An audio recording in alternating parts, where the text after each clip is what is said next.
Hola, buenas noches. Estamos a 28 de diciembre. Empezamos la última semana del año. Están en confirmado la Moncloa. Como cada noche de lunes a jueves intentamos sintetizar la actualidad del día, dar algunas ideas y analizar lo que ha pasado. Esta última semana, como siempre, empezamos con el comentario del día. Pues última semana del año, un año complicado, mucha gente empezando a hacer valoraciones del año. Realmente para muchos el año ha empezado en marzo, vamos a decirlo con claridad. Parece que nada había pasado hasta marzo y desde marzo todo lo que ha pasado ha sido todo menos positivo. Han sido y son semanas y meses complicados, donde parece que no hemos dado con la tecla de muchas cosas, donde el gobierno parece que está más desacertado que acertado y donde parece, lo más importante, que todo lo que ha pasado para mucha gente es como si nada hubiera pasado. Estamos en una de esas situaciones extrañas donde con todo lo que ha pasado hay gente que justifica todo, vamos a decirlo con claridad. Y las cosas son así, algunos estamos más orgullosos, menos orgullosos de lo que hemos hecho, algunos hemos hecho lo que hemos podido, otros los que han querido, y al final, no por hacer filosofía, al final todos estamos donde estamos. Y estamos en la última semana del año. Las cifras son las cifras, siempre lo hemos dicho. En este programa siempre hemos dicho que hemos intentado e intentaremos todavía explicar historias para que la gente tome sus propias decisiones. Empezamos con poquitas cosas, iniciamos nuevos programas. Esta semana, por ejemplo, el tema matinal de la Constitución saben que no va a haber, por cuestiones un poco de descanso, y nos ceñimos a los programas más de actualidad, al segundo café cada mañana, al confirmado la Moncloa, cada noche de lunes a jueves, y también a los currículos, que cada vez son de los programas más escuchados. Sorprende algún comentario, así nos lo ha dicho, de que parece mentira que mucha gente se haya dado cuenta de la clase política que tienen a partir de oír sus historias. Es cuanto menos curioso, porque quiere decir, seamos sinceros, que hasta que pasan las cosas nadie se preocupa por nada. Y eso en una democracia es grave, porque cuando los ciudadanos nos despreocupamos, aquí me puedo incluir yo también, porque yo soy de los primeros que admite de que había gente que no había reparado ni en ellos. Pero cuando te das cuenta de quiénes nos gobiernan, a quiénes votamos, qué personajes tenemos y qué historias más cutres tienen detrás, uno se da cuenta de que el gran problema de este país no es solo la pandemia, sino que la pandemia, vamos a decirlo así, por un poco de darle algún aire positivo, nos ha hecho abrir los ojos a muchos de ver que realmente estamos en el país que nos merecemos y estamos con los políticos que tenemos y con los políticos que todavía mucha gente cree que deben estar al mando. Bueno, la libertad de expresión, la libertad de opinión, eso es la democracia, que vote cada uno a quien quiera y que cada uno decida lo que quiera. Nosotros mientras seguimos y seguiremos explicando historias, a quien le interese fantástico, a quien no le interese, como siempre decimos, la puerta al fondo está abierta, no hay ningún problema. No buscamos fieles, no buscamos gente sumisa, buscamos gente que simplemente escuche y luego cree su propia opinión. Y en esa línea vamos a continuar hoy, mañana y todos los días que sigamos estando aquí.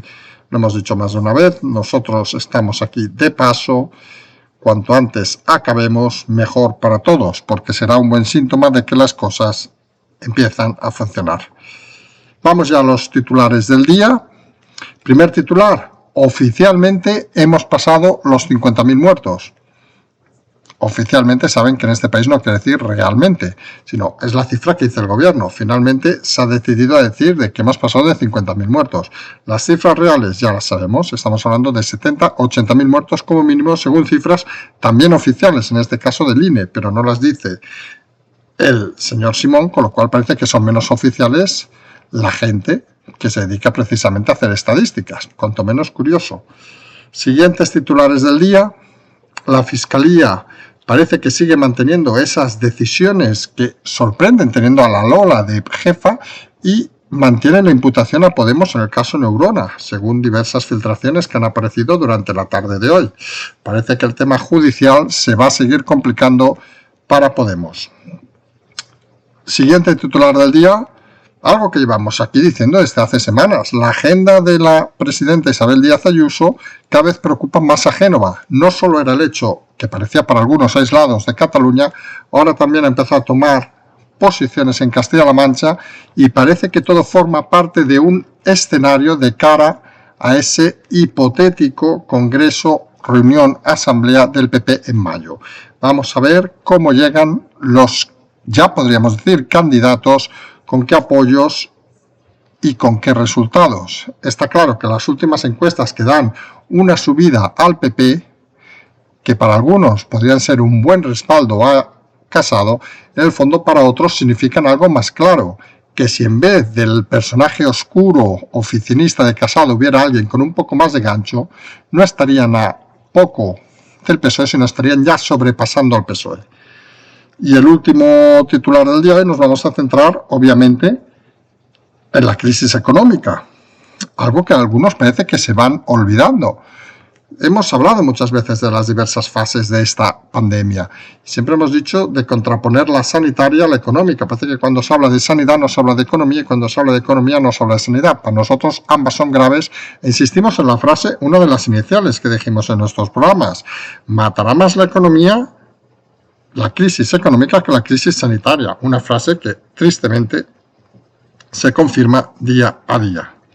Empezamos pues esta noche de 28, bueno ya 29, con el titular del día. Más de 50.000 muertos en España, cifra oficial. Una cifra, volvemos a insistir, que se movería entre 70 y 80.000 muertos aproximadamente a día de hoy, en cifras del INE, que parece que el Instituto Nacional de Estadística también es un organismo oficial, pero según parece es oficial para ciertas cosas y para otras no. Cifras que parece que pueden estar pendientes de un nuevo repunte y con precaución de cara a la Nochevieja. Vamos a ver las cifras que van a acarrear la Nochebuena y todos los días festivos. Para algunos son días más festivos, digamos, de más reunión, las fechas cercanas a Navidad que las fechas cercanas a la Nochevieja, aunque las fechas cercanas a la Nochevieja están más centradas en gente más joven, vamos a decirlo de esta manera, y parece que por ahí van a venir más las precauciones. Se han animado algunas comunidades a poner todavía más estrechez en sus medidas, en reducir más los horarios, sobre todo el tema de hostelería, que parece que se ha convertido en el enemigo público uno de la sanidad. Un dato sorprendente porque no hay ninguna estadística que confirme que ir a cenar haga que tengas más riesgo de tener la enfermedad, vamos a decirlo así con claridad, sobre todo cuando ves cosas sorprendentes. Hoy algún oyente nos ha explicado que explicáramos el tema de las universidades. Y sorprenden, nos explican, por ejemplo, Universidad de Valencia, luego hemos confirmado otras universidades donde han dado libertad, como en Barcelona, que se van a hacer en enero exámenes presenciales con entre 40 y 60 alumnos en un aula. Uno dice, vamos a ver, no nos podemos reunir más de 6 personas en una cena de Navidad y se pueden reunir 40, 60 alumnos en un aula en la Universidad de Valencia u otras. Hombre, pues no parece muy lógico. No parece tampoco muy lógico que, siendo un colectivo como el de los jóvenes, al que se incita continuamente a que no se reúnan, que no haya fiestas, que no haya no sé qué. Hombre, un examen obviamente no es una fiesta. Podríamos decir que es la fiesta del conocimiento, si nos pusiéramos un poco irónicos. Pero en todo caso sorprende que las universidades, lugares donde en principio, anteriormente, ya sabemos que ahora las universidades son los lugares donde la gente que hace el pasillo acaba teniendo una plaza y acaba convirtiendo su ignorancia en la ignorancia de los alumnos. Pero las universidades, un lugar, en teoría, un lugar de conocimiento, sorprende que sean el lugar donde se acumule más gente en un lugar reducido, en un aula, para hacer exámenes. No sé, cuanto menos las universidades deberían empezar a mirar si no es bien cierto que dicen las autoridades que no nos reunamos más de 6 personas, 8, 10 para cenar, porque vamos a acumular 40 personas para hacer un examen durante 2 horas. Seguramente habría otros mecanismos y sorprende que nadie tome nota del asunto cuando precisamente se ha criticado mucho las fiestas universitarias, las fiestas de residencias universitarios, que creemos que en algunos casos no tenían ni 40, 50 personas. Parece que todo lo que viene de las instituciones públicas en este país tiene halo de verdad, halo de licencia y cuando viene de actividades privadas no lo tiene. Ya me dirán, si en un aula juntamos 60 personas, ¿por qué en esa misma comunidad no podemos abrir un restaurante para cenar en mesas de 4 o en mesas de 6? Es todo un poco, ya lo decimos, sorprendente. A uno no le extraña que las cifras de 50.000 muertos realmente sean un engaño de la realidad. Imagínense, estamos asistiendo a un país del esperpento, a un país donde las cosas, depende de quién las diga, aunque sean incongruentes unas con otras, acaban convirtiéndose en más veraces que otras. Desde aquí reclamamos, ya sabemos que somos un humilde programa y nos harán el caso que nos harán, pero que alguien, y hablamos del ministro en este caso, ponga la mano en las universidades o de los rectores correspondientes y exija que si las medidas para los ciudadanos hablan de máximo de 6, ¿por qué se va a permitir en las aulas hasta 40 y 60 alumnos para hacer un examen? Seguramente hay otros mecanismos para hacerlo, y si no, que se espabilen las universidades, ya que son el lugar de conocimiento, que pongan ese conocimiento en danza, que bailen sobre el conocimiento y que busquen mecanismos para no perjudicar y para no contagiar a los alumnos. Porque al final, todos debemos sumar y no vale que a unos prohíban unas cosas y a otros obliguen unas cosas totalmente parecidas. Cosas incongruentes de las universidades, no nos extraña lo de los 50.000 muertos, las mentiras del gobierno. Recordemos que aparte se ha habido un retraso en el programa de vacunaciones por un tema logístico de Bélgica, ya saben, en este país, como hemos dicho a la mañana.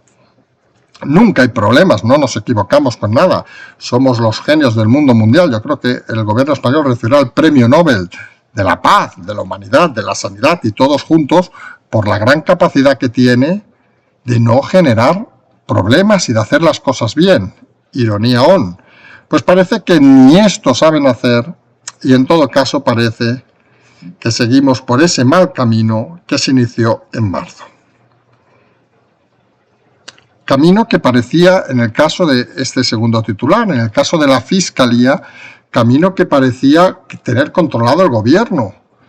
¿Se acuerdan hace apenas un par de meses que nosotros decíamos hay que tener tranquilidad, los jueces son independientes, los fiscales dependen obviamente de la Fiscalía General, pero igual que dijimos que había miles de jueces, hay miles de fiscales y no llegan a todos lados.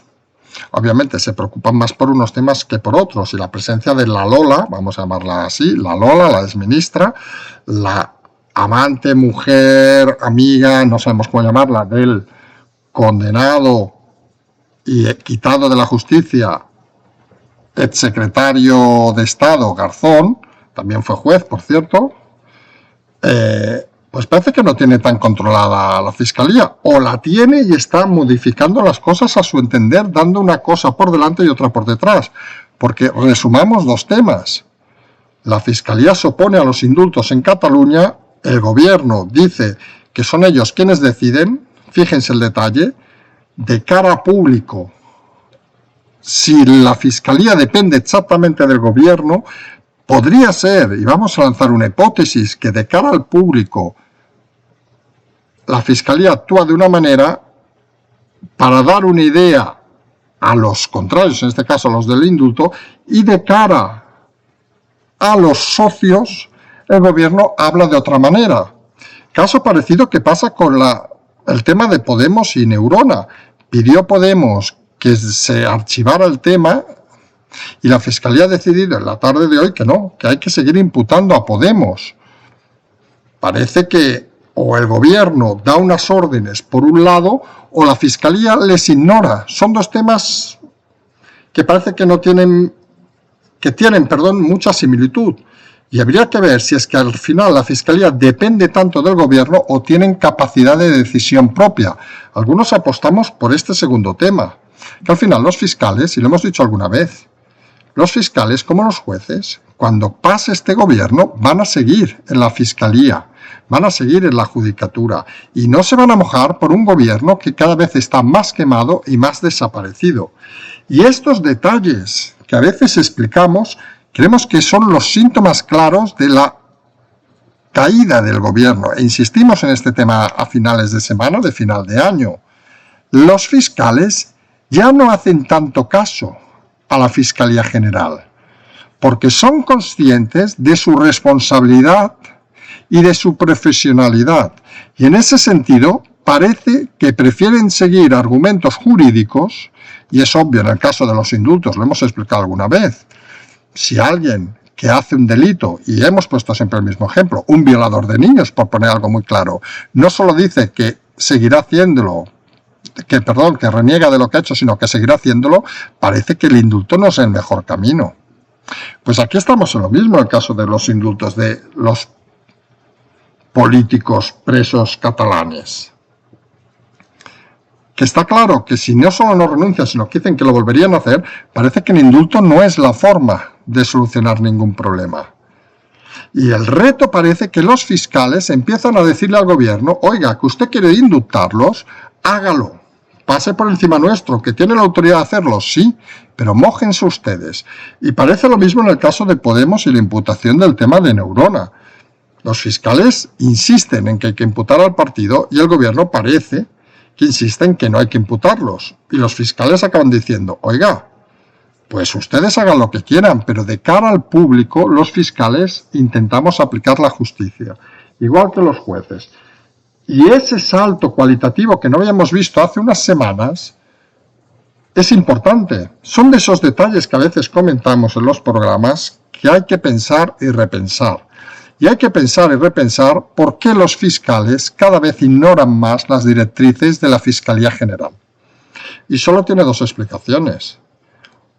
La primera, que no estamos para recibir órdenes políticas, y la segunda, oiga, que nosotros vamos a estar muchos años y usted, fiscal general, a la que salte el gobierno se va a ir a la puñetera calle.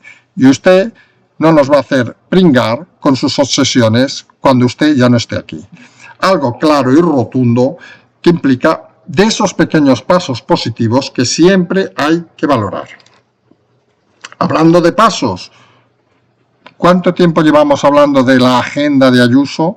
¿Cuánto tiempo llevamos hablando de que Pablo Casado es un cadáver político? Ese oficinista que hablaba de sus grandes estudios, recordemos, 8 o 7 años para sacarse la carrera tras ser cambiado de universidad, esos másters brillantes en grandes universidades que acababan siendo días de fin de semana en la Sierra de Madrid, pues parece que el recorrido de Pablo Casado cada vez es menor.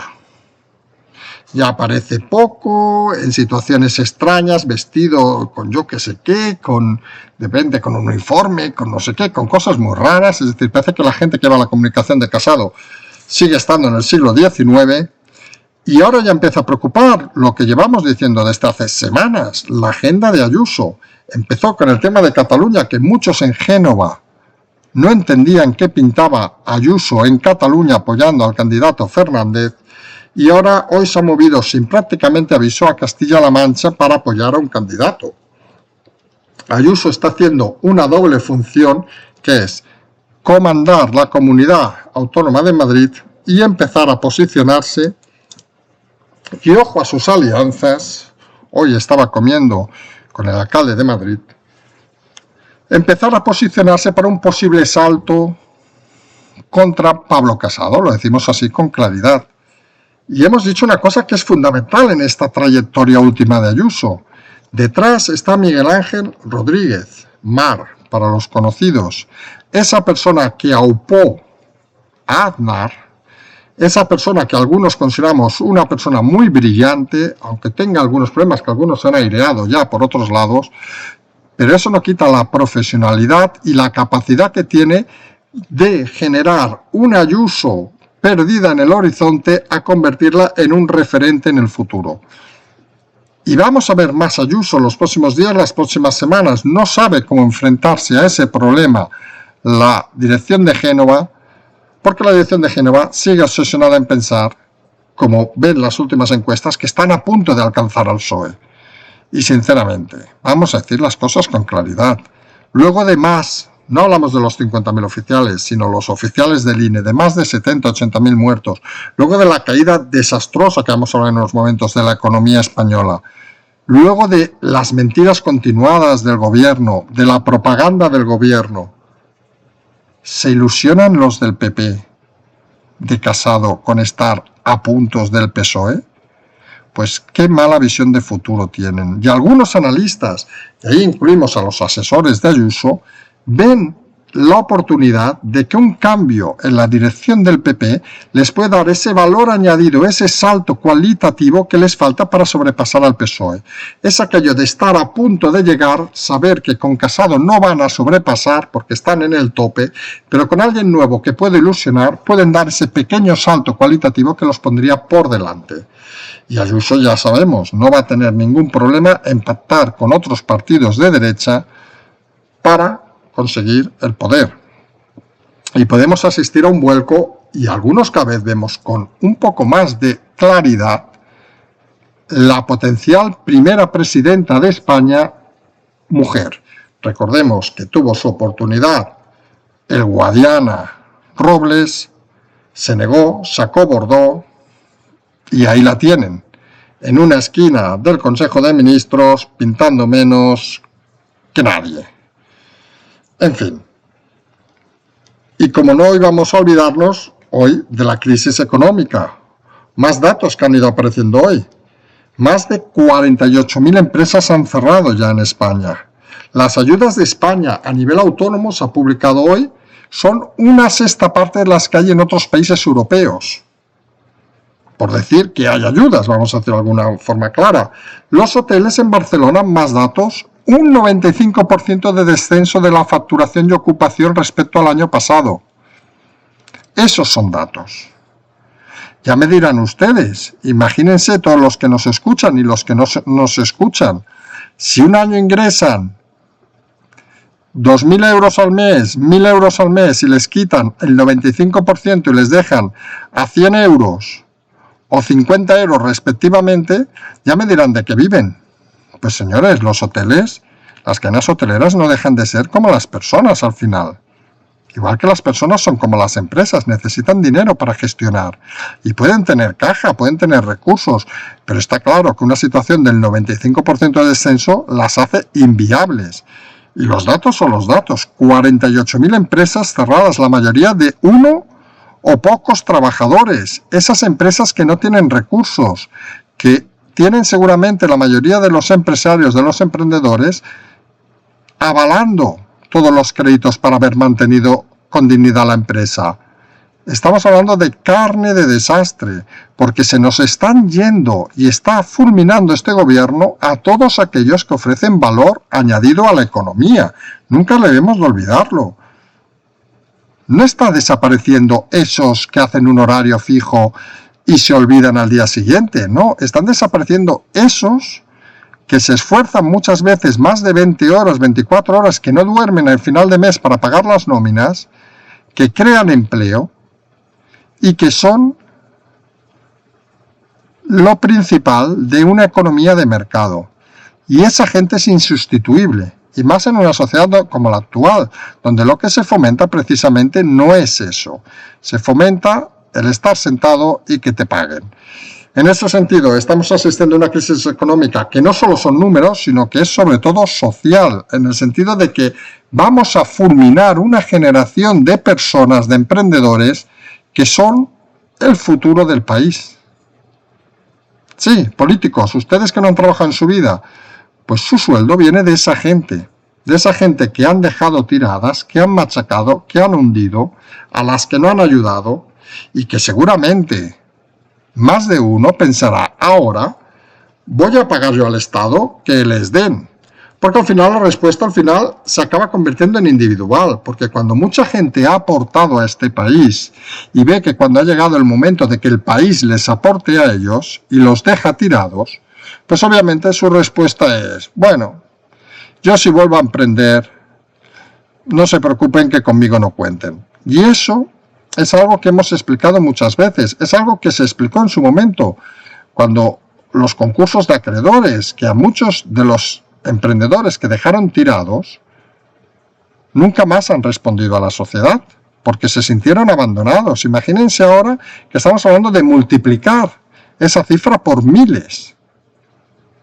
Porque ya me dirán, si la mayoría de emprendedores y empresarios, o un buen número, han de cerrar porque han sido abandonados y tirados, ¿quién va a crear empresas? ¿Quién va a contratar gente?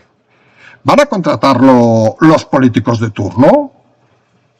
¿Van a contratarlo aquellos, y lo digo con todo respeto, aquellos funcionarios que tienen su horario fijo y que a las 3 se van a casa? Seamos sinceros, la economía se monta de muchas formas, pero la economía se nutre sobre todo de la gente que emprende y de la gente que crea riqueza. Y la riqueza, hasta donde nos explique alguien, excepto que venga algún marxista ahora a explicarnos una historia o un cuento y diga que son los sindicatos que con sus comidas y cenas en las marisquerías fomentan el empleo, pues la crean los emprendedores y empresarios. Y matarlos, como está haciendo este gobierno, es un grave error. Un grave error del que vamos a seguir hablando en próximos días. Ahora ya estamos cumpliendo el programa de hoy. Recordemos, mañana el segundo café, como siempre. A la mañana, a la noche volveremos con el programa. Siguen siendo días intensos. Siguen siendo días donde vamos a estar aquí en todo momento. Les agradecemos su atención en estos días más tranquilos y, como siempre decimos, seguimos.